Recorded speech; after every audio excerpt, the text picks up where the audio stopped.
The Sioux City Community School District has started the process of hiring its first superintendent in 14 years.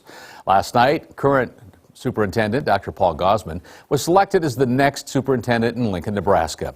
The announcement sheds light on a growing trend. KCAU-9 reporter Dylan Adams tonight taking a look at why superintendent vacancies are becoming more frequent. It's our top story at 10.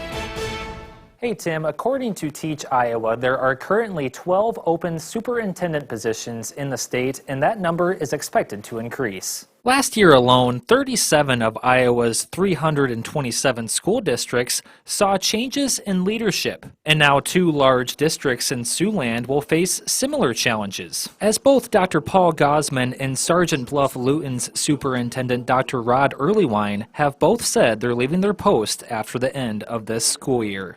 And while Dr. Gosman says he still has a passion for the job, he explains some of the growing challenges he's faced over the last several years may be a factor into why so many are leaving the occupation. Now how tough it is to be a superintendent of schools in this era with a global pandemic going on and with so much that's become so politicized in education. But I have to say I absolutely love the work of superintendent of schools. Sergeant Bluff's school board president Jeff Wright says it's important to find Dr. Earlywine's replacement sooner than later before potential candidates fill the other vacancies that are becoming more frequent around the region.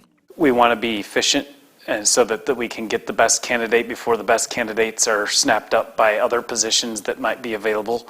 Wright says the board decided last week to give initial job search duties to a firm called GR Consulting and talked about what his board is looking for in a new candidate. We want people who are somebody who's going to hold themselves and the people that work under them accountable, us as a board as well, but then being visible and responsive to all the constituencies that have interests in what happens at the school.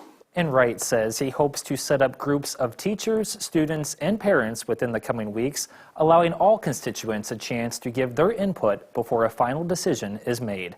For now, Dylan Adams, KCAU 9 News.